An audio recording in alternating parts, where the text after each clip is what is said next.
ગુજરાત યુનિવર્સિટીમાં કોંગ્રેસની વિદ્યાર્થી પાંખ અને ભાજપની વિદ્યાર્થી પાંખ બંને સાથે મળીને ધરણા કરી રહ્યા છે. એનએસયુઆઈ અને એબીવીપીએ ધરણા કર્યા. એનિમેશન ડિપાર્ટમેન્ટમાં ફેકલ્ટીને લઈ વિરોધ કરવામાં આવી રહ્યો છે. છેલ્લા એક માસથી ફેકલ્ટી ન આવતા વિદ્યાર્થીઓ મુશ્કેલીમાં છે. વહેલી તકે ફેકલ્ટી લાવવામાં આવે તેવી વિદ્યાર્થીઓની માંગ છે. જો ફેકલ્ટી ન આવે તો ફી પરત કરવાની પણ માંગ કરી છે. ગઈકાલે પણ કોલેજના વિદ્યાર્થીઓએ અહીંયા વિરોધ કર્યો હતો. ફેકલ્ટીઝ પણ છે. હું 15 દિવસ ખાલી અમારો એકેડમિક સેશન મોડું થયો છે બિકોઝ ઓફ એક્ઝામ. અમારી એક્ઝામની પ્રક્રિયા પણ એકદમ બરાબર હતી, પણ અમે અમુક કારણોસર એક્ઝામને થોડું પોસ્ટપોન કર્યો 2 વખત. તો એ આ શનિવારે પતી છે. આખી બિલ્ડિંગ એક્ઝામમાં એકચ્યુઅલી એંગેજડ હતી. આ સોમવારથી આ ચાલુ થઈ ગયો છે.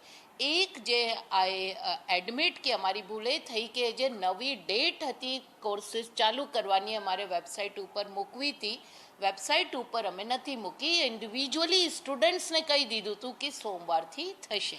એટલે એવું નથી કે ફેકલ્ટી નથી. આપને સામે હમણાં છોકરાઓ કહેતા હતા ફેકલ્ટી આવે છે, અમે એના પાસેથી સેટિસ્ફાઈ નથી કે જો એ અમુક વસ્તુઓ, પણ એવું નથી કે ફેકલ્ટી નથી. એ નિમણૂક આખી થઈ ગઈ.